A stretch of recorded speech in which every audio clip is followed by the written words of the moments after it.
순백의 베일조차 신부의 얼굴에 어린 차가운 그늘을 가리지 못했다. 서울에서 가장 호화로운 호텔의 그랜드 볼룸은 수천 송이의 흰 장미와 크리스털 샹들리에로 장식되어 있었지만 공기는 마치 한겨울의 서리처럼 차가웠다. 하객들의 속삭임, 카메라 플래시의 무자비한 터짐 속에서 한유진은 값비싼 웨딩드레스를 입은 인형처럼 미동도 없이 서 있었다. 그녀의 눈은 정면의 어느 한 지점에 고정되어 있었고 그 안에는 어떤 감정도 익히지 않았다. 그녀의 옆에 선 남자, 강태준은 존재 자체로 압도적인 위압감을 뿜어냈다. 대한민국 재계 서열 1위, KT그룹의 유일한 후계자이자 최연소, CEO, 완벽하게 재단된 턱시도, 흠잡을 데 없는 외모, 그리고 그 모든 것을 무색하게 만드는 얼음장 같은 눈빛.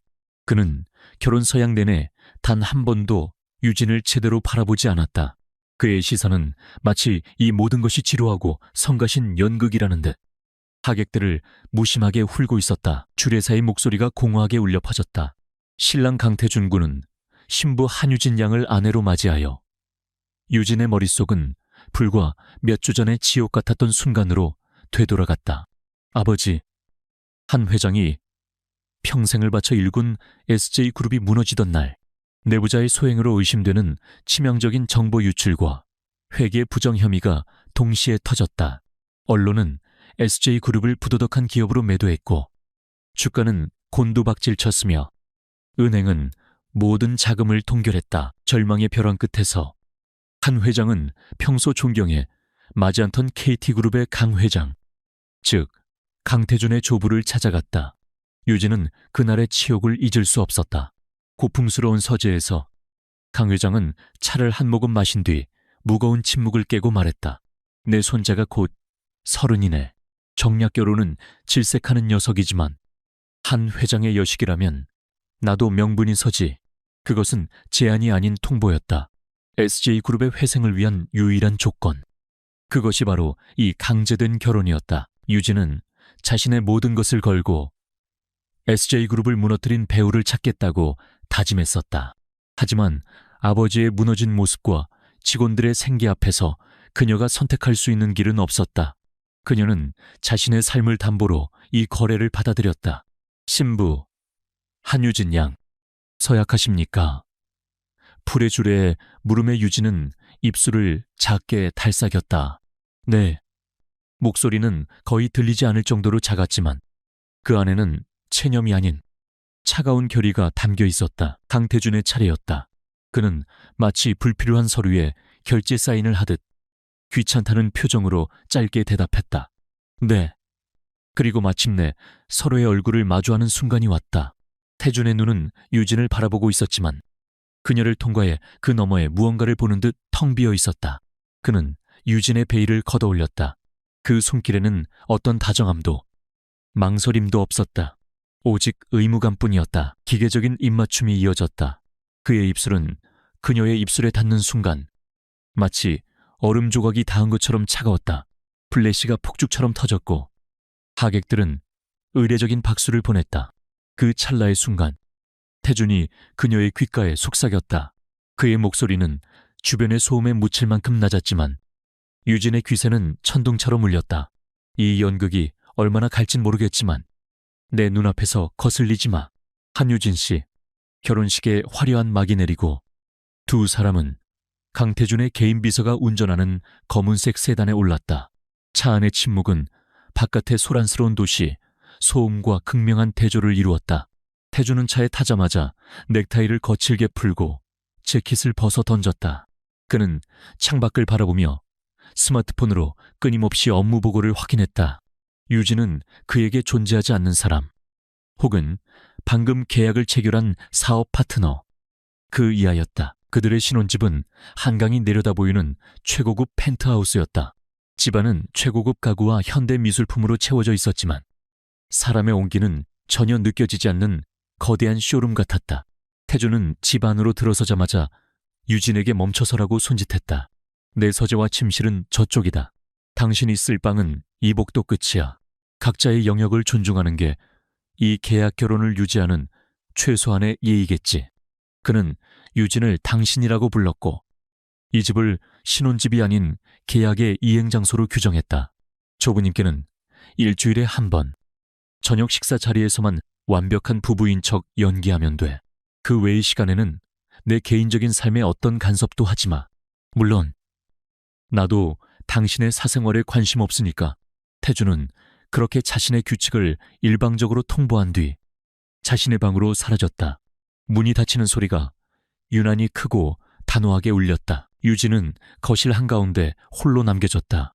수십억 원짜리 야경이 통유리창 너머로 펼쳐졌지만 그녀의 눈에는 들어오지 않았다. 그녀는 무거운 웨딩드레스를 입은 채로 차가운 대리석 바닥에 주저앉았다. 눈물이 나오지 않았다. 대신 가슴속 깊은 곳에서부터 차가운 분노가 끓어올랐다. 강태준의 오만함, 자신을 향한 경멸, 그리고 이 모든 상황을 만든 보이지 않는 적에 대한 증오였다. 그녀는 이 결혼이 SJ그룹을 구하기 위한 희생이라고 생각했다. 하지만 이 순간 그녀는 깨달았다. 이것은 희생이 아니라 전쟁터로 들어가는 입구였다. 강태준이라는 남자는 그녀의 동맹이 아니라 그녀가 넘어야 할 또 다른 거대한 장애물일 수도 있었다. 그녀는 드레스 자락을 움켜쥐었다. 살아남아야 했다. 이 차가운 감옥에서 살아남아 아버지를 무너뜨린 자들을 찾아내고 그들로부터 모든 것을 되찾아야 했다. 유진은 천천히 일어섰다. 그녀의 눈빛은 더 이상 텅 비어 있지 않았다. 그 안에는 강태준이 미처 보지 못했던, 아니, 애써 무시했던 강인한 불꽃이 타오르고 있었다. 그녀는 자신에게 배정된 방으로 향했다. 문을 열자 방 안 역시 태준의 취향대로 꾸며진 듯 화려하지만 개성 없는 공간이 그녀를 맞이했다. 유진은 창가로 다가가 서울의 야경을 내려다보았다. 강태준. 그녀가 나지막이 중얼거렸다. 당신이 나를 얕본 걸 후회하게 만들어주겠어. 밤이 깊어지고 거대한 펜트하우스는 두 개의 고립된 섬처럼 두 개의 심장 소리만을 간직한 채 침묵에 잠겼다. 한쪽에서는 냉철한 CEO가 계약에 불필요한 조항을 검토하고 있었고 다른 한쪽에서는 모든 것을 잃은 상속녀가 복수의 칼날을 갈고 있었다. 얼음으로 시작된 그들의 계약은 누구도 예상하지 못한 방향으로 흘러가기 시작했다. 첫날 밤은 그렇게 각자의 전쟁 준비와 함께 깊어가고 있었다. 유진은 욕실로 들어가 화장을 지웠다. 거울 속에 비친 낯선 여자의 얼굴. 불과 한 달 전까지만 해도 그녀는 SJ그룹의 유능한 전략기획실장이었다. 날카로운 분석력과 대담한 추진력으로 아버지의 곁에서 회사를 이끌 차세대 경영인으로 주목받았다. 하지만 지금 그녀는 강태준의 아내라는 속이 텅 빈 껍데기 같은 이름표를 달고 있었다. 그녀는 거울 속 자신에게 다짐했다. 절대 이 이름 뒤에 숨지 않겠다고. 한유진이라는 이름으로 다시 서겠다고. 그녀는 샤워를 마치고 나와 노트북을 열었다. 가장 먼저 확인한 것은 SJ그룹의 현재 상황이었다. 강 회장의 개입으로 급한 불은 껐지만 여전히 위태로웠다. 내부 배신자의 흔적을 찾는 것은 더욱 어려워졌다. KT그룹의 정보망을 이용할 수 있다면 유진은 잠시 생각에 잠겼다. 강태준은 그녀를 경멸하지만 그는 동시에 SJ그룹의 채권자이기도 했다. SJ가 완전히 무너지면 KT그룹도 손해를 입게 될 터였다. 그것이 그녀가 파고들 유일한 틈이었다. 한편 태준은 서재에서 와인을 한 잔 따랐다. 결혼식 내내 그를 괴롭혔던 것은 조부의 강압적인 명령에 굴복했다는 사실이었다. 그는 자신의 힘으로 KT그룹을 이끌어왔다고 자부했지만 결국 조부의 그늘에서 벗어나지 못했다. 한유진이라는 여자는 그 굴욕의 상징이었다. 그는 결혼식장에서 본 그녀의 텅 빈 눈을 떠올렸다. 연약하고 무기력하며 집안의 몰락 앞에서 제물로 바쳐진 가련한 공주님. 그는 그런 종류의 여자를 가장 경멸했다. 그는 비서에게서 받은 한유진에 대한 보고서를 다시 읽어보았다. 명문대 수석 졸업, SJ 그룹 전략기획실장. 보고서 상의 그녀는 꽤 유능해 보였다. 하지만 태주는 코웃음 쳤. 온실 속 화초처럼 자란 재벌이세가 실제 위기 앞에서 무엇을 할 수 있겠는가. 그녀가 할 수 있는 일은 고작해야 아버지의 회사를 살리기 위해 낯선 남자와 결혼하는 것뿐이었다. 그는 한유진을 자신의 삶에서 완벽하게 분리된 존재로 취급하기로 결정했다. 그녀는 그저 조부를 만족시키기 위한 장식품에 불과했다. 새벽이 밝아올 무렵 유진은 SJ그룹의 방대한 재무 자료를 검토하다가 미세한 불일치점을 발견했다. 그것은 아주 교묘하게 조작된 자금의 흐름이었다. 액수는 크지 않았지만 그 패턴이 특정 시기에 집중되어 있었다. 그리고 그 시기는 SJ그룹이 가장 중요한 해외 계약을 추진하던 때와 일치했다. 누군가가 의도적으로 계약을 방해하기 위해 자금줄에 문제를 일으킨 것이었다. 유진의 심장이 빠르게 뛰기 시작했다. 이것이 시작이었다. 같은 시각 태주는 밤샘 업무를 마치고 잠시 눈을 붙이기 위해 침실로 향했다. 그는 복도를 지나다 유진의 방문 틈으로 새어나오는 희미한 불빛을 보았다. 그는 미간을 찌푸렸다. 이 시간에 잠도 자지 않고 무엇을 하는 것일까? 혹시라도 자신의 영역을 침범하려는 불순한 의도를 가진 것은 아닐까? 그는 잠시 망설이다가 이내 고개를 저었다. 자신과는 상관없는 일이었다.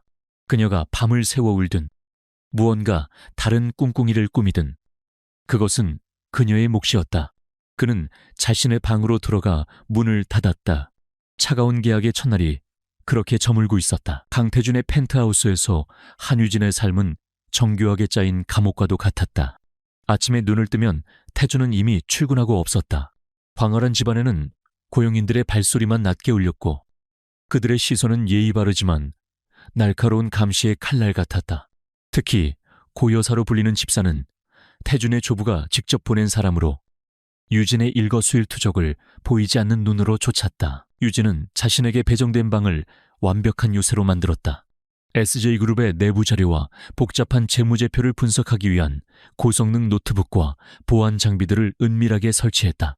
그녀는 고여사와 다른 사용인들의 동선을 파악하여 그들의 감시가 소홀해지는 시간을 이용해 자신의 비밀스러운 작업을 이어갔다.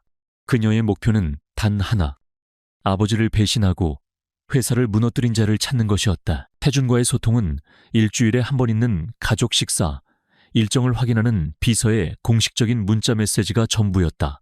그는 유진을 철저히 유령 취급했다. 같은 공간에 머물면서도 그들은 단 한 번도 마주치지 않았다. 태준은 그녀가 잠든 새벽에 들어와 그녀가 깨기 전에 나갔다. 이 거대한 펜트하우스는 2개의 시간대, 2개의 세계로 나뉘어 있었다. 계약 결혼 후 첫 번째 주말, 그들이 완벽한 부부를 연기해야 하는 날이 다가왔다. 강 회장의 본가는 서울 외곽의 고즈넉한 산자락에 위치해 있었다. 전통 한옥의 웅장함과 현대적인 미가 어우러진 그곳은 KT그룹의 심장부이자 강 회장의 절대적인 권력을 상징하는 듯했다. 차가 대문에 들어서자 태주는 처음으로 유진에게 말을 걸었다. 쓸데없는 소리 하지 말고 조부님 비위만 맞춰드려. 유진은 대답 대신 그를 지그시 바라보았다. 그녀의 차분한 시선에 태주는 오히려 당황한 듯 미간을 찌푸리며 다시 창밖으로 고개를 돌렸다. 저녁 식사 자리는 겉으로는 화기애애했지만 보이지 않는 긴장감이 흘렀다. 강 회장은 날카로운 눈으로 두 사람을 번갈아 보며 사소한 것들을 질문했다. 그는 손자의 차가운 성격을 잘 알았기에 이 결혼이 순탄치 않을 것임을 짐작하고 있었다. 그때 또 다른 손님이 본가에 도착했다. KT그룹의 핵심 임원이자 태준의 오른팔로 알려진 박상민 상무였다. 그는 훤칠한 키에 호감 가는 인상을 지녔으며 태준과는 달리 유진에게도 매우 정중하게 인사했다. 처음 뵙겠습니다. 사모님, 말씀은 많이 들었습니다. SJ그룹의 일은 정말 유감입니다. 그의 목소리에는 진심 어린 위로가 담겨 있는 듯했다. 하지만 유진은 그가 자신을 바라보는 눈빛에서 순간적으로 스쳐 지나가는 차가운 경멸을 놓치지 않았다. 그것은 동정이 아닌 이미 끝난 싸움의 패배자를 바라보는 승리자의 오만함과 닮아 있었다. 유진은 본능적으로 경계심을 느꼈다. 그녀는 가벼운 미소로 화답했다. 관심 가져주셔서 감사합니다. 박 상무님, 덕분에 많이 안정을 찾아가고 있습니다. 식사가 진행되는 동안 대화는 자연스럽게 KT그룹의 현안으로 넘어갔다. 강 회장이 최근 불거진 해외 합작 투자의 법률적 문제에 대해 우려를 표했다. 태준아, 이번 MA건은 상대 측의 독소 조항이 너무 많아. 법무팀은 뭘 하고 있는 게냐? 태준은 자신 있게 대답했다. 염려 마십시오. 조부님, 박상무와 제가 직접 검토하고 있습니다. 리스크는 통제 가능한 범위 내에 있습니다. 이때 박상민이 부드럽게 끼어들었다. 회장님, 저희가 해당 국가의 상법을 면밀히 검토했습니다만 관례적인 수준의 요구입니다. 오히려 이번 기회에 현지 법무법인과의 관계를 돈독히 하는 것이 그의 말이 이어지던 순간 조용히 식사를 하던 유진이 나지막이 입을 열었다. 그 관례라는 것이 3년 전 유로존의 법률 개정안에 따라 불공정 거래로 해석될 여지는 없나요? 식탁에는 순간적으로 정적이 흘렀다. 모든 시선이 유진에게로 향했다. 태준의 얼굴은 분노로 굳어졌다. 감히 누가 끼어들라고 했는가? 박상민의 눈에는 당혹감과 함께 흥미롭다는 듯한 기묘한 빛이 스쳤다. 강 회장만이 유일하게 날카로운 눈빛으로 유진을 주시하며 물었다. 계속해보거라. 그 개정안에 대해 아는 것이냐? 유진은 곧바로 자신의 실수를 깨달았다. 그녀는 너무 깊이 파고들었다. 그녀는 황급히 고개를 숙였다. 죄송합니다. 회장님, 제가 잠시 대학에서 관련 수업을 들었던 것이 생각나서요. 경영에 대해서는 아무것도 모릅니다. 실언했습니다. 그녀는 완벽하게 무지하고 순진한 며느리의 가면을 다시 썼다. 태준의 눈빛이 경고하듯 그녀를 쏘아보았다. 박상민이 웃으며 분위기를 수습했다. 사모님께서도 관심이 많으시군요. 하지만 걱정 마십시오. 그 부분은 이미 저희가... 그는 유창하게 상황을 설명하며 유진의 발언을 재미있는 해프닝으로 일축했다. 강 회장은 더 이상 묻지 않았지만 그의 눈빛은 여전히 유진에게 머물러 있었다. 그는 이 손자 며느리가 단순히 운 좋게 정답을 맞힌 것인지 아니면 무언가를 숨기고 있는지 가늠하는 듯했다. 본가를 나서는 차 안은 얼음장처럼 차가웠다. 태준은 운전대를 잡은 손에 힘줄이 돋아날 정도로 분노를 억누르고 있었다. 그는 차를 세우고 유진을 노려보았다. 오늘 네가 한 짓이 무슨 의미인지 알아. 감히 내 앞에서, 조부님 앞에서 나를 망신시켜. 네가 뭔데 MA에 대해 떠들어. 그의 목소리는 분노로 낮게 깔려 있었다. 유진은 그의 분노를 정면으로 마주했다. 망신을 드린 게 아닙니다. 저는 그저... 닥쳐. 태준이 소리쳤다. 내까짓게 뭘 안다고 SJ그룹이 왜 망했는지 잊었어. 네 아버지가 무능해서야 그런 집안에서 배운 걸로 감히 KT그룹에 일해. 그는 말을 잇지 못했다. 유진의 눈빛 때문이었다. 그녀는 두려워하거나 상처받지 않았다. 그저 차갑고 깊이를 알 수 없는 눈으로 그를 바라보고 있었다. 태준은 그 시선에 알 수 없는 불쾌감을 느꼈다. 그는 고개를 돌리며 경멸스럽게 말했다. 한 번은 운 좋게 맞힐 수 있겠지. 하지만 다시는 내 앞에서 아는 척하지 마. 네, 역할은 그저 장식품이야. 조부님을 만족시키기 위한 비싼 인형이라고. 그 이상도 그 이하도 아니야. 명심해. 그는 다시 시동을 걸고 펜트하우스를 향해 차를 몰았다. 유진은 창밖으로 스쳐 지나가는 어둠을 바라보았다. 태준의 말은 날카로운 비수였지만 그녀의 마음을 꿰뚫지는 못했다. 오히려 그녀의 확신을 더욱 굳건하게 만들었다. 강태준, 이 오만한 남자는 자신을 철저히 과소평가하고 있었다. 그리고 박상민, 그의 위선적인 미소 뒤에 숨겨진 차가운 눈빛. 유진은 직감했다. 박상민이 SJ그룹의 몰락과 무관하지 않을 것이라는 강한 예감을. 펜트하우스에 도착하자마자 유진은 자신의 방으로 직행했다. 그녀는 노트북을 켜고 박상민이라는 이름을 검색하기 시작했다. KT그룹의 최연소 상무, 태준의 절대적인 신임을 받는 인물. 그의 경력은 흠잡을 데 없이 완벽했다. 하지만 유진은 포기하지 않았다. 그녀는 박상민의 과거 행적, 그가 관여했던 프로젝트들, 그리고 그와 SJ그룹의 몰락 시기와의 연관성을 집요하게 파고들기 시작했다. 그녀는 더 이상 수동적인 희생자가 아니었다. 과소평가된 아내는 이제 반격을 준비하고 있었다. 며칠 후 KT그룹의 심장부인 태준의 사무실은 살얼음판 같은 긴장감으로 가득 찼다.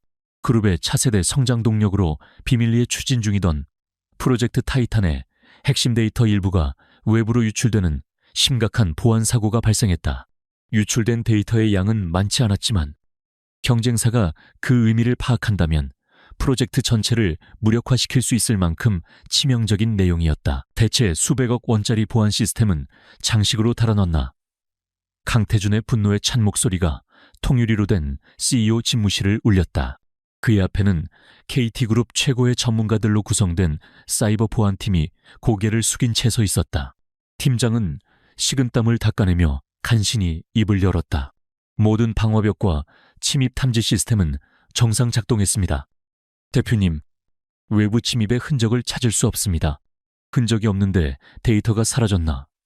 유령이라도 다녀갔단 말인가? 태준은 책상을 내리쳤다. 그의 냉철한 이성이 분노로 흔들리고 있었다. 이 프로젝트는 그가 조부의 그늘에서 벗어나 자신의 능력을 완벽하게 증명할 첫 번째 시험대였다. 이사회에는 박상민 상무도 침통한 표정으로 앉아 있었다.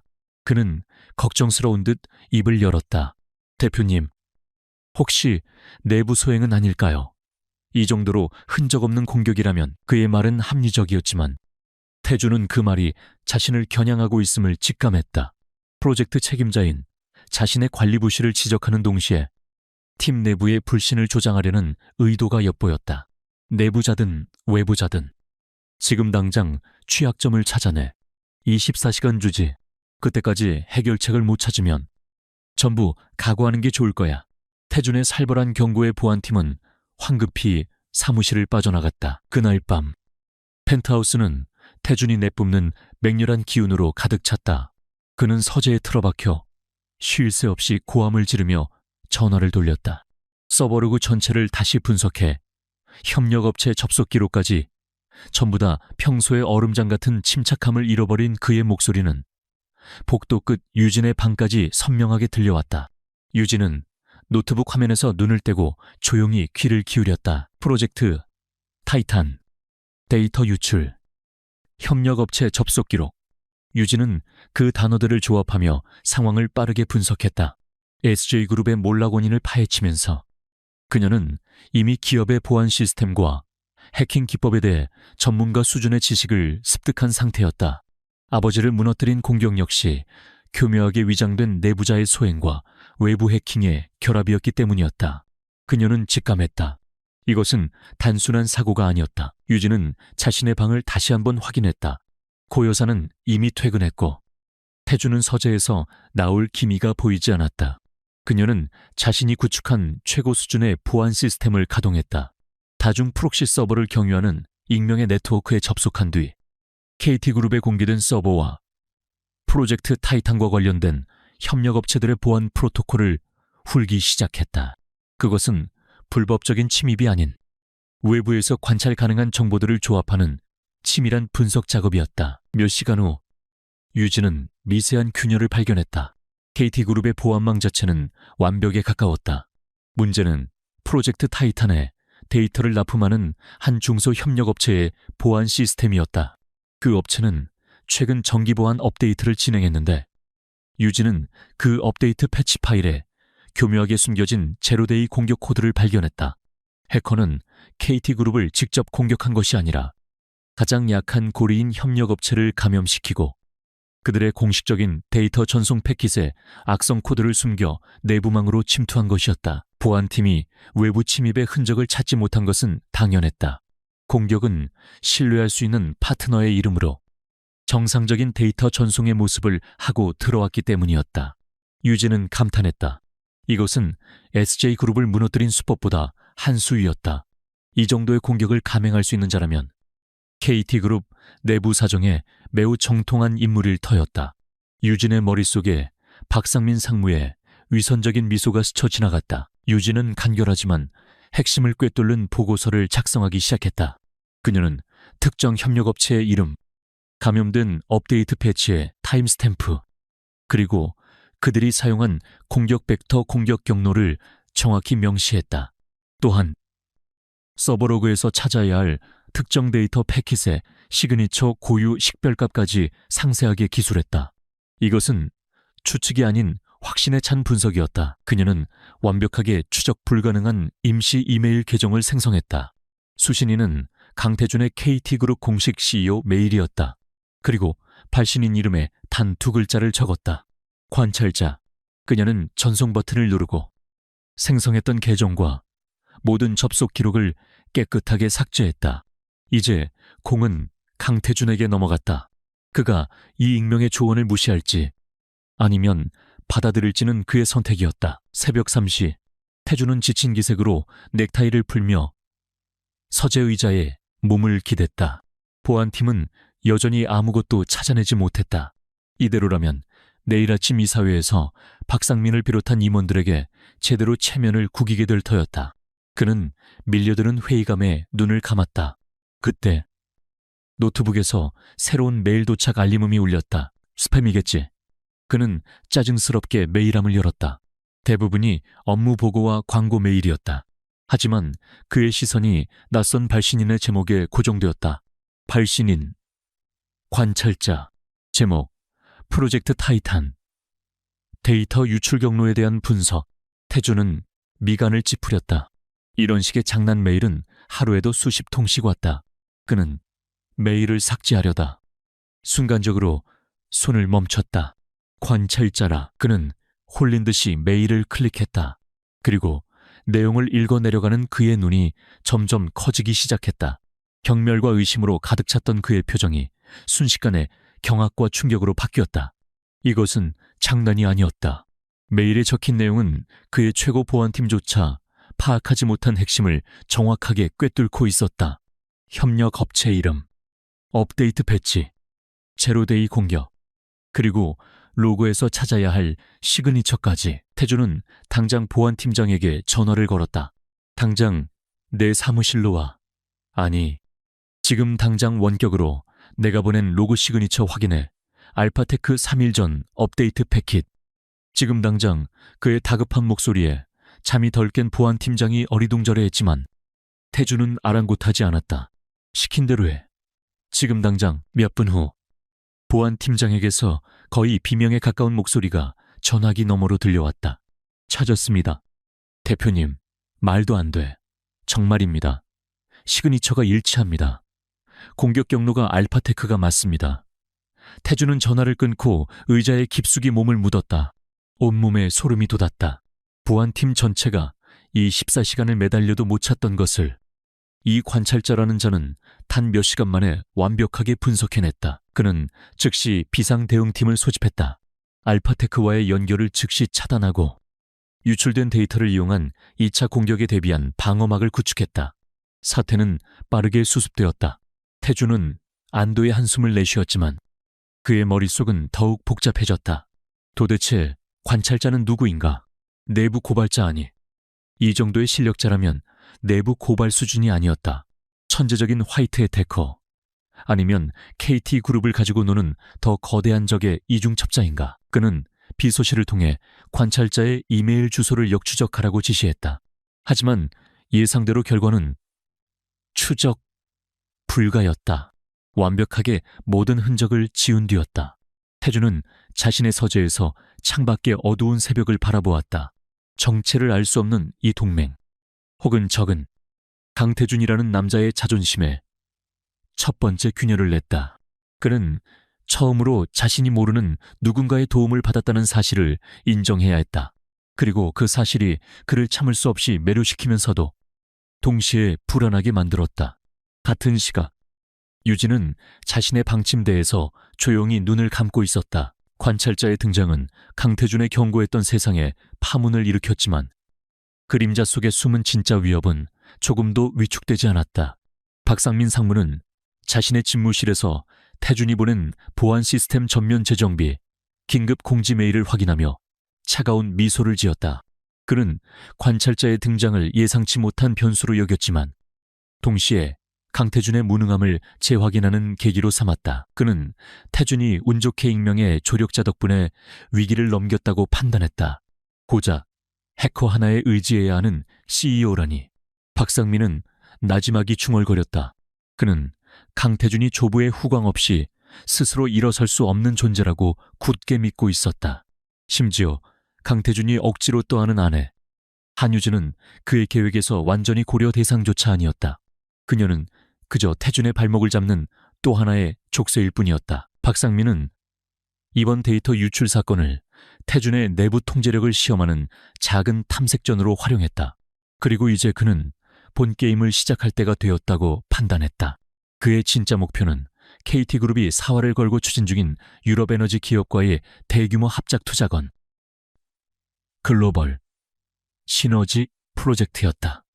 이 계약이 성사되면 KT그룹의 주가는 천정부지로 솟구치고 태준의 입지는 반석 위에 오르게 될 터였다. 박상민은 그것을 결코 용납할 수 없었다. 그는 KT그룹을 원했다. 강 회장의 낡은 방식과 강태준의 미숙한 경영이 아닌 자신의 치밀한 계획하에 완벽하게 통제되는 제국을 원했다. 그는 이미 수년 전부터 이 계획을 준비해왔다. 그는 조용히 또 다른 보안 회선을 열었다.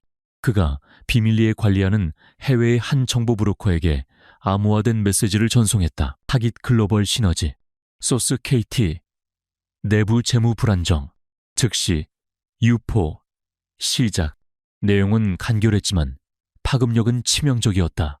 KT그룹의 현금 유동성에 심각한 문제가 있는 것처럼 이 조작된 허위 정보가 유럽 측 파트너사의 귀에 흘러들어갈 것이었다. 의심의 씨앗이 뿌려지면 아무리 견고한 신뢰라도 흔들리기 마련이었다. 박상민은 태준이 이 결혼 생활의 삐걱거림과 내부 보안 문제에 정신이 팔린 사이 외부에서 거대한 불길을 지필 생각이었다. 같은 시각 유진은 자신의 방에서 SJ그룹의 몰락을 가져온 결정적인 사건을 재구성하고 있었다.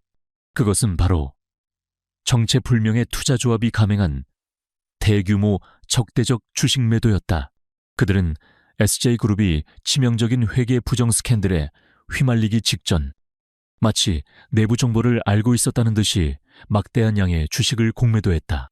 그리고 스캔들이 터지자 주가는 폭락했고 그들은 천문학적인 차익을 챙겼다. 유진은 이 투자조합의 실체를 파고들었다. 서류상으로는 존재하지 않는 유령 회사 페이퍼 컴퍼니들의 복잡한 그물망으로 얽혀 있었다. 자금은 조세 피난처를 수십 번 세탁하며 추적을 불가능하게 만들었다. 하지만 유진은 포기하지 않았다. 그녀는 돈의 흐름이 아닌 사람의 흔적을 쫓기 시작했다.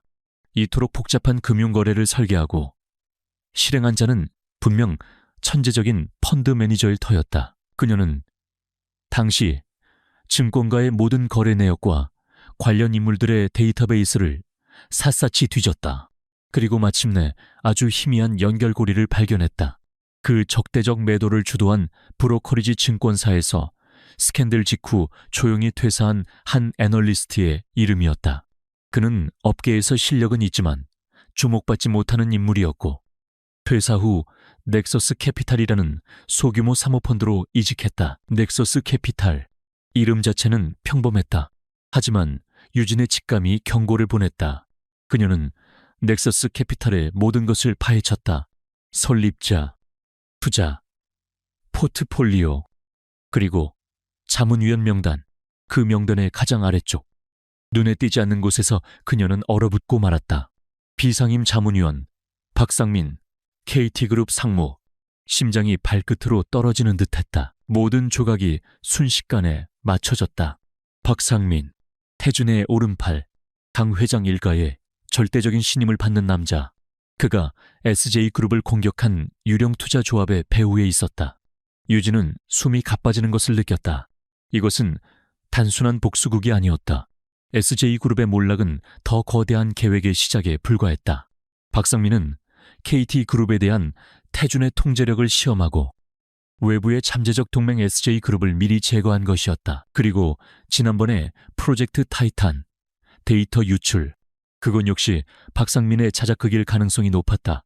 그는 관찰자의 등장을 예상하지 못했지만 원래 의도는 태준의 위기 대응 능력을 시험하고 내부 보안팀의 혼란을 주려는 것이었다. 그리고 이제 그는 글로벌 시너지 프로젝트라는 본체를 공격하고 있었다. 유진은 박상민의 진짜 야망을 깨달았다. 그는 KT그룹 전체를 삼키려 하고 있었다. 유진은 깨달았다. 박상민은 KT그룹의 주가를 폭락시킨 뒤 넥서스 캐피탈과 같은 자신이 숨겨둔 자금주를 동원해 경영권을 찬탈하려는 것이었다. 그는 스스로를 위기에 빠진 KT를 구할 구원자로 포장하며 이 모든 것을 차지할 계획이었다. 유진은 온몸에 전율을 느꼈다.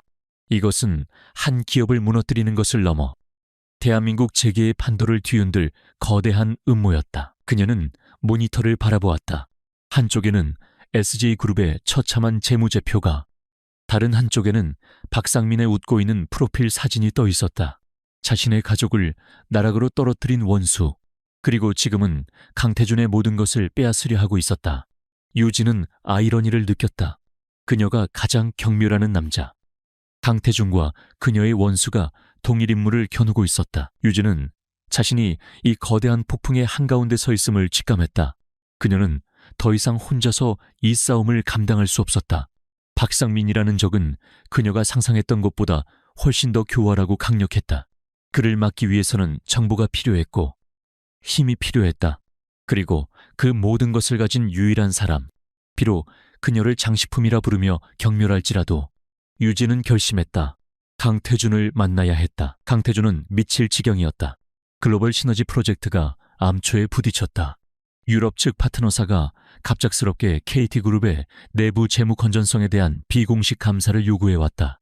박상민이 퍼뜨린 독소 조항의 루머가 정확히 먹혀든 것이었다. 태준은 박상민이 이중적인 태도를 보이는 것을 눈치채기 시작했다.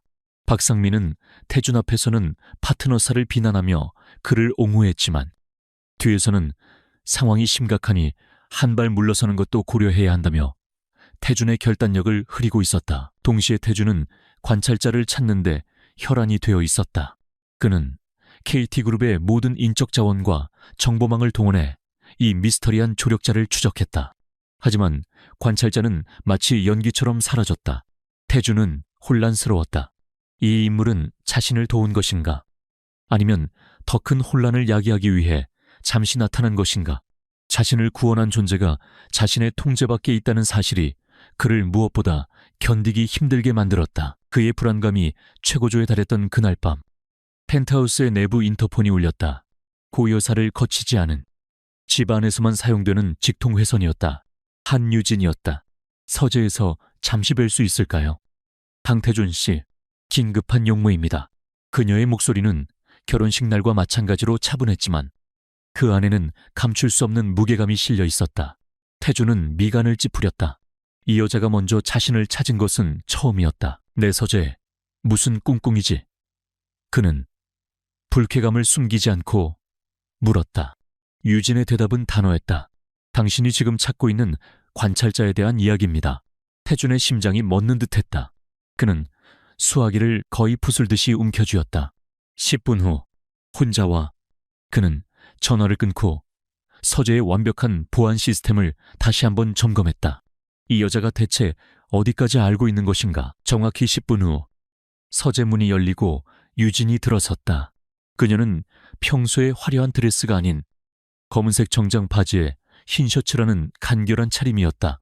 화장기 없는 얼굴은 오히려 그녀의 날카로운 지성을 더욱 돋보이게 했다. 그녀는 태준의 거대한 책상을 사이에 두고 맞은편 의자에 앉았다. 그녀의 손에는 암호화된 USB 하나가 들려 있었다. 태준은 팔짱을 낀 채 그녀를 노려보았다. 본론만 말해. 관찰자에 대해 뭘 안다는 거지? 설마 당신이 고용한 해커라도 되나? 그의 목소리에는 조롱이 가득했다. 유진은 그의 시선을 피하지 않았다. 제가 고용한 게 아닙니다. 제가 찾았죠. 그녀는 USB를 책상 위로 밀어보냈다. 여기. 지난번 프로젝트 타이탄 유출 사건의 공격 경로와 동일한 패턴을 가진 또 다른 접근 시도 로그가 있습니다. 태준은 의심스러운 눈초리로 USB를 받아 자신의 보안 노트북에 연결했다. 파일이 열리자 그의 표정이 급격하게 굳어졌다. 그것은 글로벌 시너지 프로젝트의 파트너사 서버를 향한 교묘하게 위장된 데이터 패킷이었다. 그리고 그 발신지는 KT그룹 내부 서버로 위장되어 있었다. 이건 조작이야. 누가 감히? 유진은 침착하게 말을 이었다. 조작이 아닙니다. 박상민 상무가 개인적으로 관리하는 해외 서버에서 발신된 것을 KT 내부망을 경유한 것처럼 세탁한 겁니다. 그는 지금 KT그룹이 파트너사를 해킹하려 했다는 증거를 만들고 있습니다. 당신의 뒤통수를 치기 위해서. 태준은 숨을 들이켰다. 박상민이 그의 오른팔이 증거는 당신이 이걸 어떻게? 유진은 태준의 눈을 똑바로 바라보았다. 그녀의 목소리는 낮고 분명했다. 그 증거를 찾아낸 방식, 프로젝트 타이탄의 취약점을 분석했던 방식과 동일하니까요. 정적이 흘렀다. 태준은 유진의 말을 이해하는데 몇 초의 시간이 걸렸다. 그의 머릿속에서 모든 혼란스러운 조각들이 한순간에 맞춰졌다.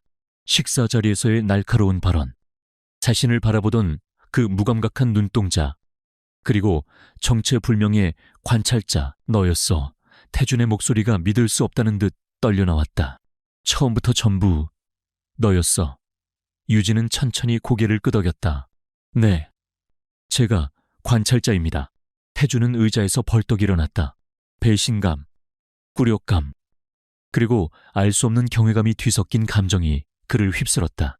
자신이 장식품, 인형이라고 경멸했던 여자가 자신의 제국을 뒤흔들 뻔한 위기에서 자신을 2번이나 구해냈다는 말인가. 그는 서재를 몇 걸음 서성이다가 유진 앞에 멈춰섰다. 왜? 도대체 왜 이런 짓을 했지? 날 조롱하고 싶었나?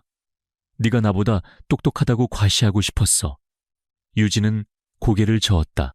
당신을 구하려고 한 게 아닙니다. 내 적을 잡기 위해서였죠. 그녀는 2번째 파일을 화면에 띄웠다.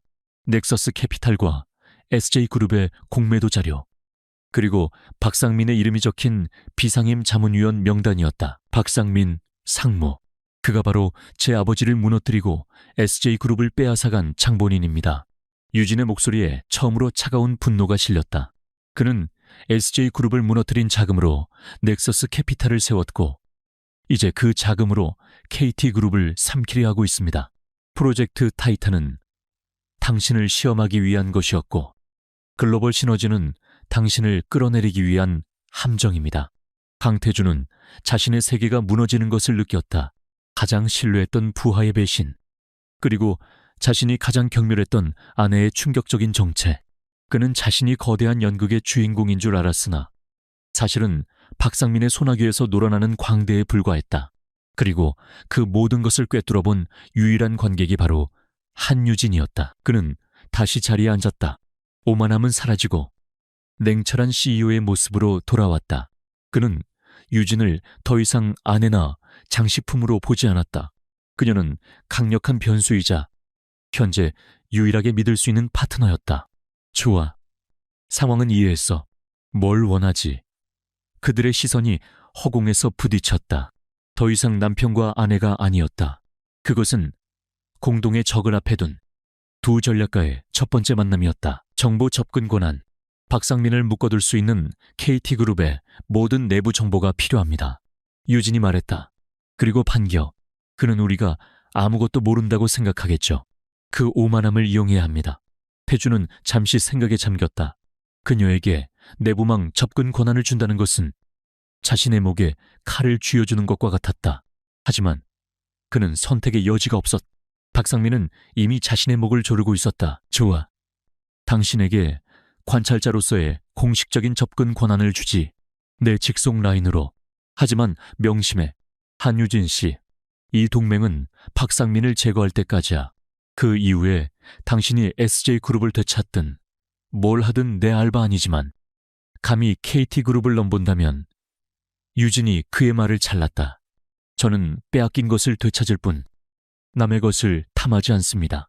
그건 박상민 같은 자들이나 하는 짓이죠. 차가운 서재 안에서 대한민국 재계 역사상 가장 위험하고도 기묘한 동맹이 맺어졌다. 강요된 결혼으로 묶인 두 사람, 서로를 경멸했던 남편과 복수를 꿈꿨던 아내. 이제 그들은 공동의 적을 향해 칼을 겨누는 예상치 못했던 공범자가 되었다. 강태준의 서재는 두 사람의 비밀 전쟁 기지가 되었다. 태준은 약속대로 유진에게 KT그룹의 핵심 데이터베이스에 접근할 수 있는 최고 등급의 보안 권한을 부여했다. 하지만 그것은 완전한 신뢰의 증표가 아닌 날카로운 시험이었다. 그는 유진이 접속하는 모든 로그 기록을 실시간으로 감시했다. 그녀가 단 하나의 파일이라도 SJ그룹의 이익을 위해 유용하려 한다면 그는 즉시 이 위태로운 동맹을 끝장낼 생각이었다. 그러나 태준의 감시는 곧 경이로움으로 바뀌었다. 한유진의 일하는 방식은 그가 아는 그 어떤 전문가와도 달랐다. 그녀는 해커처럼 시스템을 무너뜨리는 것이 아니라 외과 의사처럼 정교하게 문제의 핵심을 파고들었다. 그녀는 방대한 양의 데이터를 단 몇 시간 만에 분석해냈고 그 속에서 박상민이 심어둔 미세한 변칙 신호들을 귀신같이 찾아냈다. 그녀의 손가락이 키보드 위를 춤추듯 움직일 때마다 태주는 자신이 거대한 빙산의 일각만을 보고 있었음을 깨달았다. 유진은 서재 한쪽에 마련된 임시 책상에서 밤을 새우기 일쑤였다. 태주는 자신의 집무실 책상에 앉아 업무를 보는 척하며 그녀를 관찰했다. 그는 자신이 결혼식장에서 보았던 공허한 눈의 인형과 지금 눈앞에서 수십억 달러짜리 프로젝트의 명운을 쥐고 흔드는 전략가를 동일 인물로 받아들여야 했다. 그녀는 지쳤을 법한 새벽에도 흐트러짐 없는 자세를 유지했다. 그녀의 침착함은 위기 상황에서 더욱 빛을 발했다. 박상민이 글로벌 시너지 계약을 방해하기 위해 또 다른 금융 루머를 퍼뜨렸을 때 KT그룹의 홍보팀과 법무팀은 허둥댔다. 하지만 유진은 단 10분 만에 루머의 진원지인 해외 블로그 네트워크를 역추적해냈고 즉각적인 반박 논리와 증거 자료까지 만들어 태준에게 건넸다. 그녀의 판단은 빠르고 정확했으며 무자비했다. 태준은 자신도 모르게 그녀에게 질문을 던지기 시작했다. 처음에는 업무에 관한 것이었다. 이 데이터의 상관관계를 어떻게 파악했지? 박상민의 다음 수를 예측하는 근거는? 유진은 간결하고 명확하게 대답했다. 그녀의 설명에는 어떤 감정이나 과시도 섞여 있지 않았다. 오직 냉철한 사실과 논리뿐이었다. 태주는 그녀가 SJ그룹에서 단순한 전략기획실장이 아니었음을 깨달았다. 그녀는 아버지의 제국을 지키는 숨겨진 검이었다. 점차 그의 질문은 사적인 영역으로 옮겨갔다. SJ그룹에서는 항상 이렇게 일했나? 늦은 밤 커피 한 잔을 사이에 두고 그가 불쑥 물었다. 유진은 모니터에서 눈을 떼지 않은 채 대답했다. 필요할 땐요. 태주는 그녀의 옆모습을 바라보았다. 화려한 장신구 하나 없는 그녀의 모습에서 그는 이제까지 발견하지 못했던 조용한 위험을 보았다. 그것은 재벌 상속녀의 오만함이 아닌 시련을 겪어낸 자의 단단함이었다. 왜? 태주는 입을 열었다가 망설였다. 왜 결혼식 날 그렇게 무기력해 보였지? 그가 가장 경멸했던 그녀의 모습, 모든 것을 포기한 듯한 그 텅 빈 눈. 유진은 그제야 태준을 바라보았다. 그녀의 시선은 날카로웠지만 원망은 담겨있지 않았다. 무기력했던 게 아닙니다. 연기했던 거죠. 당신과 그리고 나를 지켜보는 모두를 속이기 위해서 연기 가장 완벽한 희생양의 모습. 그래야 아버지를 무너뜨린 자가 방심할 테니까요. 당신의 장식품 역할은 사실 내게 가장 완벽한 위장이었습니다. 태주는 말문이 막혔다. 그는 자신이 그녀를 경멸하고 무시하는 동안 그녀는 그 모든 것을 자신의 방패로 사용하고 있었다는 사실에 전율했다. 그는 자신이 얼마나 어리석었는지 그리고 이 여자가 얼마나 무서운 존재인지를 통감했다. 존경심. 태주는 자신의 마음속에서 싹트는 이 낯선 감정을 인정해야 했다. 그들의 비밀스러운 공조는 성과를 내기 시작했다. 유진의 분석을 바탕으로 태주는 박상민이 설치한 작은 함정들을 역으로 이용했다. 그는 박상민이 조작한 재무보고서를 유럽 파트너사에게 보내는 척하면서 실제로는 박상민의 비자금 흐름이 담긴 추적 자료를 흘려보냈다. 박상민은 태준이 자신의 소나귀에서 허우적대고 있다고 믿었지만 실제로는 보이지 않는 그물에 서서히 갇히고 있었다. 결전의 날이 다가왔다. 글로벌 시너지 프로젝트의 향방을 결정지을 긴급 이사회가 소집되었다. 박상민은 이 자리에서 태준을 완전히 끌어내릴 생각이었다. 그는 유럽 파트너사와의 관계가 회복 불가능할 정도로 악화되었다는 증거들을 잔뜩 준비해왔다. 태준은 유진을 SJ그룹 구조조정 관련 특별 자문이라는 공식 직함으로 이사회에 동석시켰다. 회의가 시작되고 예상대로 박상민이 주도권을 잡았다. 그는 침통한 표정으로 조작된 보고서들을 제시하며 말했다. 대표님의 노고는 알지만 지금 KT그룹은 심각한 신뢰의 위기에 봉착했습니다. 유럽 측은 우리의 재무 건전성뿐만 아니라 내부 통제 시스템 전체를 불신하고 있습니다. 이 계약은 포기하는 것이 현명합니다. 몇몇 이사들이 그의 말에 동조하며 웅성거렸다. 태준이 반박하려던 순간 유진이 조용히 손을 들었다. 모든 시선이 그녀에게 집중되었다. 박상민은 의아한 표정을 지었다. 저 장식품이 감히 이 자리에 왜 유진은 태블릿을 들어 화면을 회의실 스크린에 미러링했다. 박상무님의 우려에는 공감합니다. 하지만 유럽 파트너사의 재무구조를 분석해본 결과 그들 역시 우리와의 계약이 절실한 상황입니다. 그녀가 제시한 자료는 유럽 파트너사의 숨겨진 부실 채권과 현금 흐름의 문제점을 정확히 짚어내고 있었다. 그들은 지금 허세를 부리고 있을 뿐입니다. 우리가 아니라 그들이 더 급합니다. 유진의 분석은 완벽했다. 이사들의 표정이 바뀌기 시작했다. 당황한 박상민이 실수를 터뜨렸다. 그는 유진을 경멸하듯 바라보며 말했다. 당 사모님의 가정주부다운 시각 잘 들었습니다. 하지만 국제금융의 복잡한 역학관계를 그렇게 단순하게 볼 문제는 아닙니다. 이런 전문적인 논의는 전문가들에게 맡겨두시는 게 그의 말이 채 끝나기도 전에 얼음장 같은 목소리가 회의실을 갈랐다. 박상무, 강태준이었다. 회의실의 모든 공기가 얼어붙었다. 태준은 박상민을 싸늘하게 노려보며 말했다. 강사모의 분석은 시각이 아니라 사실이요. 그리고 그 사실이 박상무가 놓친 프로젝트 타이탄을 구했고 지금 이 글로벌 시너지를 유지시키고 있는 유일한 힘이기도 하지. 태준은 자리에서 일어섰다. 그의 시선이 이사회 전체를 훑었다. 가정주부 한유진 자문은 여기 있는 그 누구보다 이 사안의 본질을 정확하게 꿰뚫어보고 있어. 앞으로 그녀의 분석에 대해서는 합당한 존중을 표하도록. 전문가로서 충격. 회의실은 완전한 침묵에 휩싸였다. 박상민의 얼굴은 분노와 당혹감으로 붉게 타올랐다. 그는 자신이 철저히 과소평가했던 저 여자가 그리고 그녀를 감싸고 드는 강태준이 자신의 계획을 방해하고 있음을 깨달았다. 유진 역시 놀라기는 마찬가지였다. 그녀는 태준을 바라보았다. 그의 눈에는 더 이상 경멸이나 조롱이 없었다. 그 자리에는 차가운 분노와 함께 자신을 향한 분명한 신뢰가 담겨 있었다. 결혼 후 처음으로 그녀는 강태준이라는 남자에게서 동맹 이상의 감정을 읽었다. 태준 역시 자신의 말에 스스로 놀랐다. 그는 단지 박상민의 오만함을 꺾으려 한 것이 아니었다. 그는 진심으로 한유진의 능력을 그리고 그녀의 존재를 옹호하고 싶었다. 그날 밤 서재의 공기는 이전과 미묘하게 달라져 있었다. 두 사람은 여전히 각자의 모니터를 바라보고 있었지만 그들 사이를 가로막고 있던 얼음벽은 분명히 녹아내리고 있었다. 태준은 일에 몰두한 유진의 옆모습을 물끄러미 바라보았다. 존경심, 호기심, 그리고 그 자신도 정의 내릴 수 없는 또 다른 감정.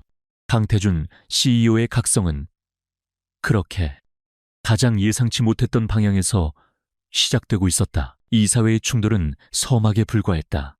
강태준의 예상치 못한 어모 사격에 박상민은 잠시 주춤했지만 그의 오만함은 더욱 교묘한 형태로 진화했다. 그는 태준이 단지 자신의 아내를 감싸고 도는 것이라 치부했다. 한유진이라는 여자가 재무 분석에 약간의 재능이 있을지는 몰라도 거대한 KT그룹의 권력 지도를 흔들 수는 없다고 굳게 믿었다.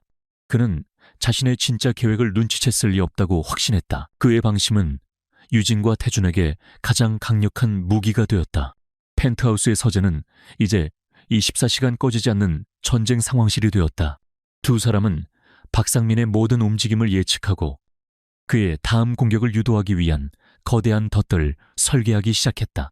태준은 KT그룹의 모든 보안 자원을 동원했고 유진은 그 자원을 이용해 박상민의 심리를 역으로 분석했다. 그는 글로벌 시너지 계약이 무산되길 바라고 있습니다.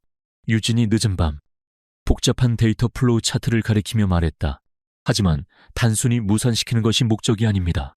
그는 태준 씨가 이 계약을 성사시킬 능력이 없음을 이사회에 증명하고 동시에 유럽 파트너사에게 KT가 신뢰할 수 없는 상대임을 각인시키려 합니다. 그래야 주가가 폭락하고 그가 숨겨둔 넥서스 캐피탈이 움직일 명분이 생기니까요. 태준은 턱을 괸 채 그녀의 날카로운 분석을 들었다. 불과 몇 주 전만 해도 자신이 장식품이라 불렀던 여자의 입에서 나오고 있는 말이라고는 믿기지 않았다. 그래서 우리의 대응책은 뭐지? 그가 퍼뜨리는 루머를 계속 막아내는 건 한계가 있어. 그는 내부자니까. 유진은 모니터에서 시선을 돌려 태준을 정면으로 바라보았다. 막는 것이 아니라 열어줘야 합니다. 그가 원하는 것을 우리가 직접 던져주는 겁니다. 태준의 눈이 가늘어졌다. 무슨 뜻이지? 박상민은 나를 돈의 눈이 먼 SJ그룹의 상속녀이자 남편에게 무시당하는 아내로 보고 있습니다. 그 편견을 이용하는 겁니다. 내가 당신을 배신하는 척 그에게 접근하겠습니다. 태준은 즉각 반대했다. 안 돼. 위험해. 그 작자는 겉보기와 달라. SJ그룹을 무너뜨릴 때 어떤 짓을 했는지 잊었어. 당신이 상상하는 것 이상으로 잔인한 인간이야. 그가 당신의 의도를 눈치챈다면. 그는 말을 멈췄다. 자신도 모르게 그녀의 안위를 걱정하는 목소리가 튀어나왔기 때문이었다. 유진은 그의 걱정을 읽었지만 흔들리지 않았다. 그의 오만함이 바로 그의 아킬레스건입니다. 그는 내가 당신과 손을 잡았으리라고는 꿈에도 상상하지 못할 겁니다. 그는 내가 당신에게 복수하고 SJ그룹을 되찾기 위해 무슨 짓이든 할 거라고 믿을 거예요. 그녀는 치밀하게 설계한 계획안을 태블릿에 띄웠다. 계획은 대담했다. 유진이 특별 자문의 지위를 이용해 글로벌 시너지 계약에 치명적인 약점이 담긴 조작된 내부 자료를 빼돌린 척 박상민에게 접근한다. 그리고 그 자료를 넘기는 대가로 태준이 실각한 뒤 SJ그룹의 재건을 보장해달라는 거래를 제안하는 것이었다. 이것은 박상민이 유진을 자신의 말로 완벽하게 이용할 수 있다고 믿게 만들 미끼였다. 태준은 계획의 완벽함에 감탄하면서도 동시에 그녀를 사지로 내모는 듯한 기분에 휩싸였다. 만약 그가 당신을 시험하기 위해 다른 것을 요구한다면, 당신이 함정이라는 것을 눈치챈다면 유진의 눈빛은 단호했다. 그의 모든 예상 질문과 대응 시나리오까지 준비했습니다. 이 방법만이 그가 직접 움직이게 만들 유일한 길입니다. 그가 스스로 파놓은 함정에 제 발로 걸어들어오게 만들어야 합니다. 결국 태준은 승낙했다. 그는 이 위험한 작전의 총책임자가 되었다. KT그룹의 가장 정예화된 보안 요원들이 비밀리에 투입되었다. 유진과 박상민이 만날 예상 장소에는 모든 종류의 도청 및 감시 장비가 설치될 준비를 마쳤다. 태준과 유진은 며칠 밤낮으로 박상민에게 건넬 가짜 치명적 정보를 만들었다. 그것은 너무나 완벽해서 KT그룹의 그 누구라도 속아 넘어갈 정도의 정교한 데이터였다. 데이. 유진은 박상민에게 은밀하게 연락을 취했다. 드릴 말씀이 있습니다. 태준 씨 몰래. 박상민은 즉시 반응했다. 그는 자신이 예상했던 대로 유진이 드디어 백기를 들었다고 생각했다. 그는 의심을 피하기 위해 복잡한 경로를 거쳐 만날 장소를 정했다. 최고급 호텔의 스카이라운지. 가장 구석지고 은밀한 프라이빗 룸이었다. 유진은 그날 일부러 화려하지만 어딘가 불안해 보이는 모습으로 연출했다. 그녀는 박상민 앞에 앉아 초조한 듯 손톱을 물어뜯는 연기를 했다. 박상민은 여유로운 미소를 지으며 와인을 따랐다. 드디어 현명한 결정을 내리셨군요. 사모님, 아니, 한유진 씨라고 불러도 되겠습니까? 그는 이미 승리자의 여유를 부리고 있었다. 강태준 씨는 내 말을 듣지 않아요. 유진은 목소리를 떨며 말했다. 그는 이길 수 없는 싸움을 하고 있어요. KT그룹도 위험하지만 이대로라면 SJ그룹의 재건은 꿈도 꿀 수 없게 될 겁니다. 그녀는 준비한 USB를 테이블 위에 올려놓았다. 여기 글로벌 시너지의 실제 재무위원 보고서 원본입니다. 태준 씨가 이사회에 숨긴 자료죠. 박상민의 눈이 탐욕스럽게 빛났다. 그는 USB를 집어들기 전 유진을 시험했다. 이걸 나에게 주는 이유가 뭐지? 당신은 강태준의 아내인데. 유진은 그를 똑바로 노려보았다. 그녀의 눈에는 증오와 야망이 서려 있었다. 아내요, 나는 그저 담보물일 뿐입니다. 나는 내 아버지가 평생을 바친 SJ그룹을 되찾고 싶어요. 박상무님이 도와주실 수 있습니까? 박상민은 크게 웃었다. 완벽했다. 그가 원하던 그림 그대로였다. 물론이지. 한유진 씨는 현명해. 강태준 같은 미숙한 경영자 밑에 있기엔 너무 아까운 인재야. 이 자료가 사실이라면 나는 당신에게 SJ그룹 이상의 것을 줄 수도 있어. 그는 USB를 자신의 가방 깊숙이 넣었다. 유진의 몸에 부착된 초소형 마이크를 통해 그들의 모든 대화는 수 킬로미터 떨어진 곳에 지휘 차량에 있는 태준에게 실시간으로 전송되고 있었다. 태준은 헤드셋 너머로 들려오는 박상민의 목소리에 주먹을 불끈 쥐었다. 유진이 그 위험한 맹수 앞에서 얼마나 엄청난 담력으로 연기하고 있는지, 그녀의 목소리에 실린 미세한 떨림조차 연기의 일부라는 것을 알면서도 심장이 조여드는 것 같았다. 그녀는 단순한 전략가가 아니었다. 자신의 모든 것을 건승부사였다. 작전은 성공이었다. 유진은 무사히 펜트하우스로 복귀했다. 서재에 들어선 그녀는 긴장이 풀린 듯 잠시 휘청였다. 태준이 반사적으로 그녀의 팔을 붙잡았다. 차가운 그녀의 팔을 통해 그의 손으로 긴장감이 전해져 왔다. 괜찮아. 그의 목소리는 잠겨 있었다. 유진은 고개를 끄덕였다. 그는 완벽하게 미끼를 물었습니다. 두 사람의 시선이 그 어느 때보다 가깝게 얽혔다. 태준은 그녀의 팔을 놓지 못했다. 그는 이 작은 여자가 짊어진 무게와 그녀가 보여준 압도적인 용기에 완전히 매료되었다. 무모했어. 그리고 완벽했어. 그는 나지막이 말했다. 덫은 놓였다. 박상민은 이제 자신이 승리의 열쇠를 쥐었다고 확신하며 글로벌 시너지 최종 협상일만을 기다리고 있을 터였다. 그날이 바로 그의 몰락의 날이 될 것이었다. 글로벌 시너지 프로젝트의 운명을 결정지을 최종 협상일. KT그룹 본사 최고층 이사회 의실은 살얼음판 같은 정적에 휩싸여 있었다. 거대한 테이블 한쪽 끝에는 강태준이, 그리고 그의 바로 옆 특별 자문 자격으로 한유진이 나란히 앉아 있었다. 두 사람의 표정은 완벽하게 포커페이스를 유지하고 있었지만 테이블 아래에서 맞잡은 손은 서로의 긴장과 결의를 전하고 있었다. 맞은편에는 박상민 상무가 자신감 넘치는, 그러나 교묘하게 우려를 가장한 표정으로 앉아 있었다. 그의 가방 안에는 유진에게서 받은 결정적 증거, USB가 들어있었다. 그는 오늘 이 자리에서 강태준을 끌어내리고 KT그룹의 실질적인 구원자로 등극할 순간만을 기다리고 있었다.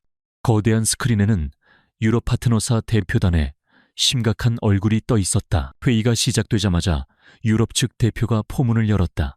강 대표님, 유감스럽지만 우리는 지난 며칠간 KT그룹의 내부 재무 건전성에 대한 심각한 루머를 접수했습니다. 이 불확실성을 해소하지 않고는 계약을 진행할 수 없습니다. 이사회가 술렁이기 시작했다. 이것은 박상민이 정확히 원했던 시나리오였다. 박상민이 기다렸다는 듯이 일어섰다. 그는 비통한 표정으로 태준을 한번 바라본 뒤 이사회와 스크린 속 파트너사들을 향해 고개를 숙였다. 이런 말씀을 드리게 되어 정말 참담합니다. 저는 마지막까지 강 대표님을 믿고 싶었습니다만 KT그룹의 미래를 위해 진실을 덮을 수는 없었습니다. 그는 가방에서 유진이 건넨 USB를 꺼내 들었다. 이것은 강 대표가 이사회와 파트너사, 여러분 모두에게 숨겨온 글로벌 시너지 프로젝트의 실제 재무 위험 보고서입니다. 박상민은 USB를 회의실 시스템에 연결했다. 스크린에는 태준과 유진이 공들여 만든 가짜 재앙이 펼쳐졌다. 숨겨진 막대한 부채, 조작된 현금 흐름, 데이터는 완벽하게 조작되어 누가 보아도 KT그룹이 파산 직전인 것처럼 보였다. 이사들은 경악했다. 몇몇은 얼굴이 하얗게 질렸고 태준을 향한 비난의 속삭임이 터져나왔다. 태준은 마치 모든 것을 포기한 사람처럼 눈을 감고 있었다. 박상민은 결정타를 날렸다. 이런 상황을 숨기고 계약을 강행하려 한 강태준 대표는 더 이상 KT그룹을 이끌 자격이 없습니다. 저는 파트너사 여러분께 사죄하는 의미로 강 대표의 즉각적인 해임과 비상경영 체제 돌입을 건의합니다. 모든 시선이 태준에게 쏠렸다. 박상민은 승리를 확신하며 유진을 바라보았다. 그녀가 자신의 편에 서서 태준의 무능함을 증언할 차례였다. 그러나 유진은 미동도 하지 않았다. 그때 침묵을 지키던 강태준이 천천히 눈을 떴다. 그의 눈은 패배자의 눈이 아니었다. 그는 유진을 바라보며 나지막이 말했다. 한유진 자문, 내부 보안 감사를 총괄한 특별 자문으로서 이 상황에 대해 덧붙일 말이 있습니까? 회의실의 모든 시선이 다시 유진에게로 향했다. 박상민은 순간 불길한 예감에 미간을 찌푸렸다. 유진은 천천히 자리에서 일어났다. 그녀는 스크린에 떠있는 가짜 데이터를 바라보지도 않고 오직 박상민 상무만을 응시했다. 박 상무님의 열정적인 프레젠테이션. 잘 보았습니다. 특히 그 USB에 담긴 데이터는 정말 인상적이더군요. 그녀는 자신의 태블릿을 시스템에 연결했다. 박 상무님 말씀대로 KT그룹은 심각한 내부 위협에 직면해 있었습니다. 하지만 그 위협의 근원은 강 대표의 경영 실책이 아니었습니다. 그것은 바로 이 자리에 있는 가장 신뢰받는 내부자에 의한 장기적이고 계획적인 기업 스파이 행위였습니다. 박상민의 얼굴이 미세하게 굳어졌다. 무슨 말을 하는 거요? 한 자문유진은 첫 번째 파일을 화면에 띄웠다. 프로젝트 타이탄 유출 사건의 공격 로그였다.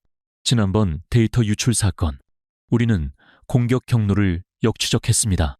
공격은 해외의 한 유령 회사를 경유해 들어왔고 그 방식은 매우 전문적이었습니다. 그녀는 두 번째 파일을 띄웠다. 그리고 지금 글로벌 시너지 프로젝트를 방해하고 있는 재무 루머.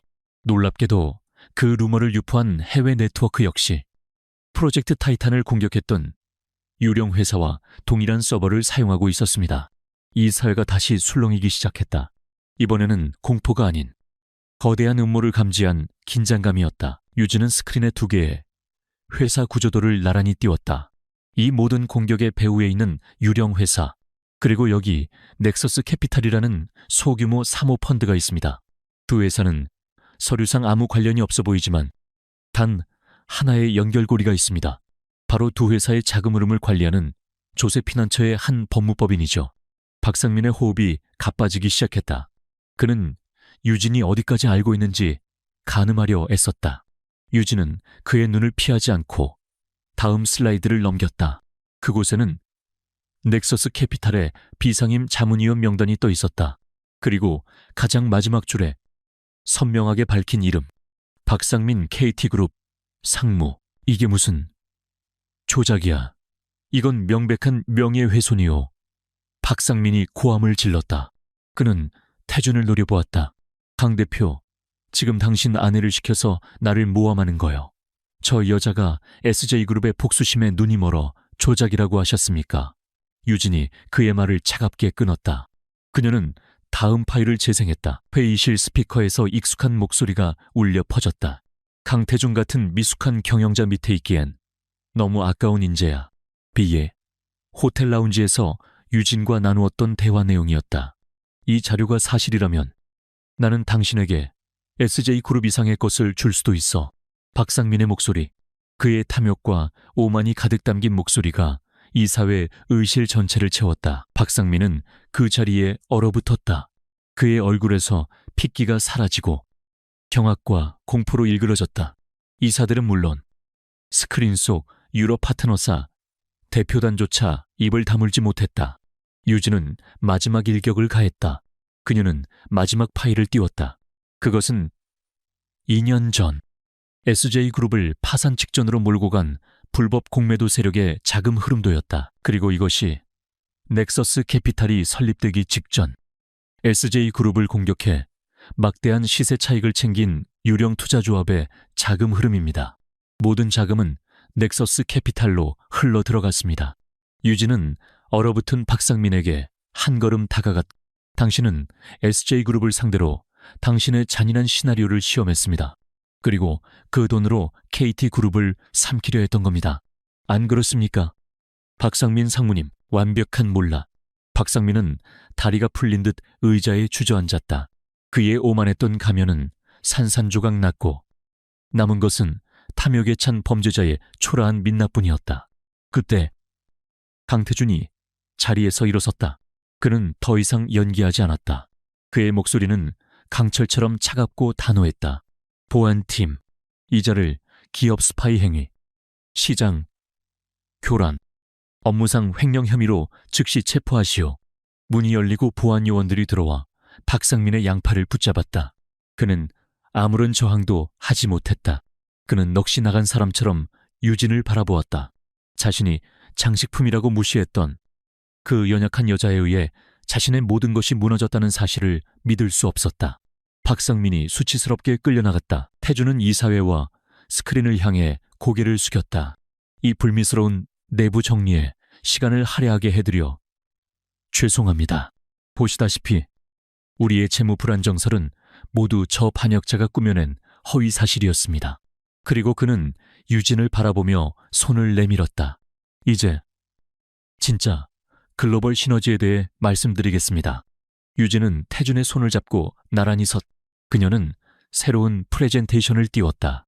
유럽 파트너사 여러분, 박상민이 제시한 것은 가짜 데이터였습니다. 이것이 진짜입니다. 스크린에는 견고한 재무제표와 함께 양사의 시너지를 극대화할 수 있는 새로운 협력 방안이 제시되었다. 그것은 유진과 태준이 밤을 새워 함께 만든 완벽한 미래 전략이었다. 유진은 더 이상 강태준의 아내가 아니었다. 그녀는 SJ그룹의 대표이자 KT그룹의 핵심 파트너로서 당당하게 발표를 이어갔다. 스크린 속 유럽 대표단의 얼굴에 드리워졌던 의심이 사라지고 감탄과 흥미가 떠올랐다. 강태준은 그런 유진의 옆모습을 바라보았다. 그의 심장은 자신의 의지와 상관없이 저 압도적인 여자에게 완전히 사로잡혀 격렬하게 뛰고 있었다. 박상민의 몰락은 대한민국 재계 전체를 뒤흔들었다. KT그룹을 향한 적대적 인수 시도와 SJ그룹의 붕괴 배후에 동일 인물이 있었다는 사실은 연일 언론의 헤드라인을 장식했다. 강태준은 이 기회를 놓치지 않았다. 그는 즉각적인 기자회견을 열어 모든 의혹을 투명하게 밝혔고 박상민의 범죄 네트워크를 뿌리 뽑는 과정에서 확보한 증거를 검찰에 모두 제출했다. 이 과정에서 가장 큰 스포트라이트를 받은 것은 한유진이었다. 그녀는 더 이상 강태준의 아내나 몰락한 SJ그룹의 상속녀로 불리지 않았다. 언론은 그녀를 기업 스파이의 행위를 밝혀낸 핵심 전략가, 두 그룹을 구한 특별 자문으로 칭송했다. 그녀가 이사회에서 박상민의 범죄를 논리적으로 입증하는 영상은 전설처럼 회자되었다. KT그룹의 주가는 글로벌 시너지 계약의 성공적인 체결과 내부 위협의 완벽한 제거로 인해 사상 최고치를 경신했다. 강태준의 리더십은 그 어느 때보다 견고해졌다. 하지만 태준은 승리의 기쁨을 만끽할 여유가 없었다. 그의 마음은 온통 다른 곳에가 있었다. 박상민의 은닉 자료에서는 SJ그룹의 무죄를 입증할 결정적인 증거들이 쏟아져 나왔다. SJ그룹은 공식적으로 모든 혐의를 벗었고 불법 공매도 세력에 의한 피해자로 인정받았다. 태준은 약속대로, 아니, 약속 이상으로 SJ그룹의 재건을 위해 KT그룹의 모든 자원과 네트워크를 동원했다. 그것은 더 이상 시혜나 동정이 아닌 강력한 파트너에 대한 전폭적인 지원이었다. 한유진은 다시 SJ그룹의 대표이사, CEO의 자리로 돌아갔다. 그녀는 지난 몇 달간 펜트하우스 서재에서 보여주었던 것보다 훨씬 더 눈부신 능력을 발휘했다. 그녀는 무너진 조직을 빠르게 재정비하고 KT그룹과의 협력을 바탕으로 새로운 사업 전략을 추진했다. 모든 것이 제자리를 찾아가는 듯했다. 전쟁은 끝났고 정의는 승리했다. 하지만 펜트하우스의 공기는 그 어느 때보다 무겁고 어색했다. 두 사람을 묶어두었던 박상민 타도라는 공동의 목표가 사라지자 그들 사이에 남은 것은 차가운 결혼계약서 한 장뿐이었다. 그날 밤 유진은 자신의 방에서 SJ그룹의 재상장 계획서를 검토하고 있었다. 태준은 서재에서 그녀가 일하는 모습을 문틈으로 조용히 지켜보았다. 예전처럼 감시하는 눈빛이 아니었다. 그는 두려워하고 있었다. 이 결혼은 SJ그룹을 구하기 위한 강제적인 거래였다. 이제 SJ그룹은 구원받았고 유진은 자신의 힘으로 완벽하게 재기했다. 그녀는 더 이상 강태준을 필요로 하지 않았다. 그녀가 이 차가운 펜트하우스를 그리고 자신을 장식품이라 경멸했던 이 남자를 떠나지 않을 이유가 없었다. 태준은 깨달았다. 자신이 이 결혼을 굴욕이라 여겼고 그녀를 혐오했지만 이제는 자신이 그녀에게 완벽하게 사로잡혔다는 것을, 그는 그녀가 없는 KT그룹, 그녀가 없는 자신의 삶을 상상할 수 없었다. 태준은 천천히 유진의 방으로 걸어 들어갔다. 유진은 인기척을 느끼고 고개를 들었다. 그녀의 눈에는 의아함이 서려 있었다. 그는 늘 자신의 영역을 철저히 지키던 남자였다. 태준은 그녀의 책상 맞은편에 섰다. 냉철한 CEO의 모습은 온데간데 없었다. 그는 마치 처음 고백하는 소년처럼 긴장하고 있었다. 한유진 씨, 그의 목소리가 낮게 잠겨 있었다. 아니, 유진 씨. 유진은 말없이 그를 바라보았다. 나는 오만했소. 나는 당신을 제대로 보지 못했어. 아니, 보려 하지 않았지. 그는 자조적인 미소를 지었다. 나는 당신을 그저 내 굴욕의 상징, 값비싼 인형 정도로만 생각했소. 내 평생 가장 끔찍한 착각이었지. 그는 그녀의 책상에 그녀가 밤새워 작업한 흔적들을 바라보았다. 당신의 명철함, 당신의 용기, 그리고 압도적인 압박 속에서도 무너지지 않는 당신의 강인함. 나는 그런 당신을 존경하게 됐소.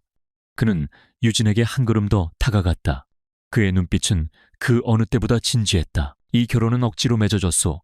시작은 분명 그랬지. 하지만 내 마음은 당신에게 완전히 사로잡혔어. 그 제목과도 같은 고백이 태준의 입에서 나왔다. SJ그룹은 이제 안전하오. 당신은 자유야. 나 같은 남자에게 묶여있을 이유가 없어. 당신은 언제든 이 지긋지긋한 계약을 파기하고 떠날 수 있어. 그는 주먹을 꽉 쥐었다. 하지만 솔직히 말하면 나는 당신이 떠나는 것을 원하지 않아. 당신이 필요해. 강태준이라는 남자가 한유진이라는 여자를 필요로 하오. 그의 떨리는 목소리는 진심이었다. 관찰자에게 매료되었던 CEO가 아닌 한 여자에게 마음을 빼앗긴 남자의 절박한 고백이었다. 유진은 오랫동안 침묵을 지켰다. 그녀는 태준의 고백을, 그의 변화를, 그리고 그의 진심을 가늠했다. 그녀 역시 이 전쟁을 치르면서 그를 다시 보게 되었다. 자신을 보호하기 위해 박상민에게 분노하던 그의 모습, 자신의 능력을 인정하고 신뢰를 보내주던 그의 눈빛, 그 얼음장 같은 남자 안에 숨겨진 의외의 온기. 유진은 천천히 자리에서 일어섰다. 그녀는 태준과 눈을 맞췄다. 우리는 끔찍하게 시작했어요. 강태준 씨. 그녀의 목소리는 차분했다. 우리는 적이었고 그 다음엔 동맹이었죠. 당신은 나를 경멸했고 나는 당신을 이용하려 했어요. 그녀는 솔직하게 인정했다. 하지만 그녀가 말을 이었다. 당신 말이 맞아요. 나는 자유로워졌어요. 그리고 당신도 변했죠. 당신은 더 이상 내가 처음 만났던 그 오만한 CEO가 아니에요.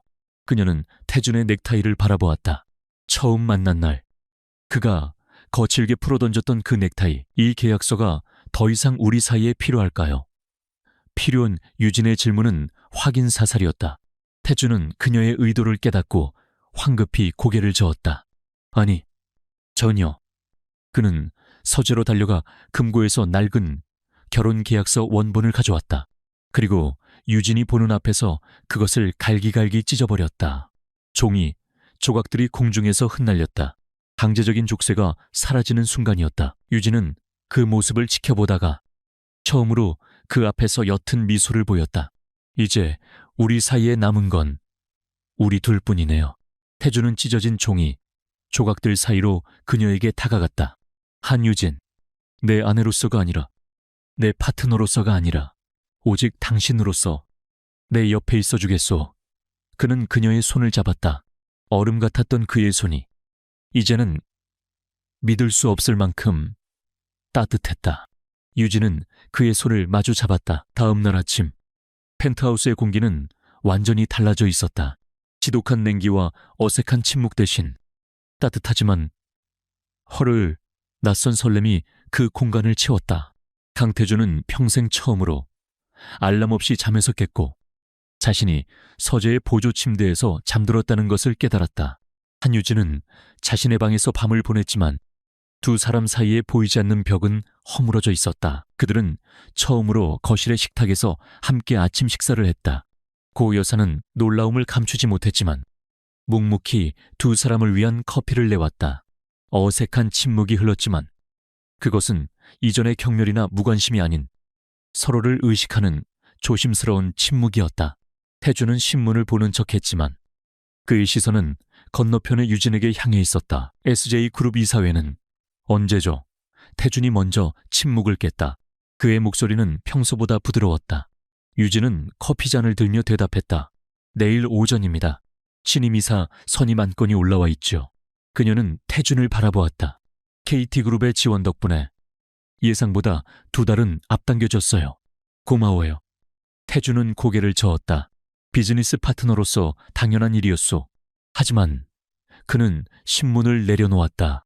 나는 더 이상 당신과 비즈니스 파트 이너로만 남고 싶지 않아. 그는 자리에서 일어나 유진의 곁으로 다가갔다. 그는 주머니에서 작은 벨벳 케이스를 꺼내 그녀 앞에 무릎을 꿇었다. 강태준, 대한민국 재계 1, 2그룹의 오만한 CEO가. 유진은 놀라 숨을 멈췄다. 강태준 씨. 지금. 태준은 그녀의 눈을 진심 어린 눈빛으로 바라보았다. 지난번 결혼식은 가짜였소. 강 회장의 명예를 위한, SJ그룹을 위한 거래였지. 하지만 지금은 아니야. 그는 케이스를 열었다. 그 안에는 화려한 다이아몬드가 아닌 심플하지만 그녀의 지성을 닮은 푸른 사파이어 반지가 있었다. 이건 거래가 아니요. 약속도 아니야. 내 진심이요. 그의 목소리는 단호했지만 그 끝은 미세하게 떨리고 있었다. 한유진, 당신의 능력, 당신의 강인함, 당신의 모든 것을 존경하고 사랑하오. 억지로 맺어진 인연이 아니라 내가 선택한 유일한 사람으로 나와 다시 시작해주겠소. 유진의 눈시울이 붉어졌다. 그녀는 수많은 위기와 배신 속에서도 울지 않았다. 하지만 지금 자신을 장식품이라 불렀던 남자의 가장 진솔한 고백 앞에서 그녀의 견고했던 마음이 무너져 내렸다. 그녀는 지난 몇 달간의 지옥 같았던 시간과 그 안에서 피어난 기적 같은 순간들을 떠올렸다. 그녀는 천천히 손을 내밀었다. 당신은 정말 오만한 남자였어요. 강태준 씨. 그녀가 희미하게 미소 지었다. 하지만 그 오만함조차 당신의 일부였겠죠. 그리고 당신은 변했어요. 나 역시 변했고요. 그녀는 그의 손을 잡았다. 좋아요. 당신의 진짜 시작. 나와 함께하죠. 대신 다시는 나를 과소평가하지 않겠다고 약속해요.